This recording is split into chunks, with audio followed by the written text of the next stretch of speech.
Hi friends, இன்றைக்கி ஒரு சின்ன மினி vlog பார்த்துடலாமா? ரொம்ப நாள் ஆயிடுச்சுல பார்த்து. ஸோ இன்றைக்கி வந்துட்டு நாங்கள் சீமந்த சாப்பாடு ரெடி பண்ண சொல்லியிருந்தோம் தெரிஞ்ச ஒருத்தவங்க கிட்ட. இது வந்து க்ளவுட் கிச்சனில் தான் அவங்க பண்ணியிருக்காங்க. நல்லா ஹோம் பேஸ்டு ஸ்டைலில் பண்ணாங்க. ஸோ நாங்கள் இன்றைக்கி 2 பேரை போய் பார்க்கணும் அப்படின்றதால வீட்லேயே நாங்கள் செஞ்சு கொடுக்க சொல்லிட்டோம். சூப்பராக செஞ்சு கொடுத்துருந்தாங்க. இந்த saree வந்துட்டு மல்பரி சில்க். நான் இது வந்து சேலம் இளம்பிள்ளையில் வாங்கியிருந்தேன்.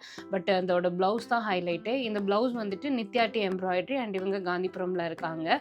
நான் நியர்லி அவங்கக்கிட்ட 9 சாரீஸ் கொடுத்துருந்தேன். 9 சாரீஸ்க்குமே டிஃப்ரெண்ட்டான ப்ளவுஸ் பேட்டர்ன் வேணும் அப்படின்னு கேட்டிருந்தேன். அப்கமிங் வீடியோஸில் நான் ஒவ்வொரு பேட்டர்னும் உங்களுக்கு அப்லோட் பண்ணுறேன். ஸோ இந்த 2 ப்ளவுஸுமே வந்துட்டு பார்த்தீங்கன்னா அவங்க தான் எனக்கு டிசைன் பண்ணி கொடுத்தாங்க. ரொம்ப பிடிச்சிருந்தது. எல்லாருமே ரொம்ப நல்லாயிருக்கு அப்படின்னு சொன்னாங்க. ஸோ அதை முடிச்சுட்டு நாங்கள் இன்னொரு ஃபேமிலி ஃபங்க்ஷன்ஸ்க்கும் போயிருந்தோம். அங்கேயும் போயிட்டு அந்த ஃபங்க்ஷன் அட்டென்ட் பண்ணிவிட்டு ஸோ இன்றைக்கி டே ஃபுல்லும் செம பிஸியாகவும் அதே மாதிரி ரொம்ப எங்கேஜ்டாகவும் போயிருந்தது. ஸோ உங்களோட டே, அதாவது பொங்கல் டே எப்படி போயிருக்கு அப்படின்னு சொல்லிட்டு எனக்கு மறக்காமல் கமெண்ட் பண்ணுங்கள். சீக்கிரமாக அடுத்த ஒரு மினி vlogல பார்க்கலாம். பை.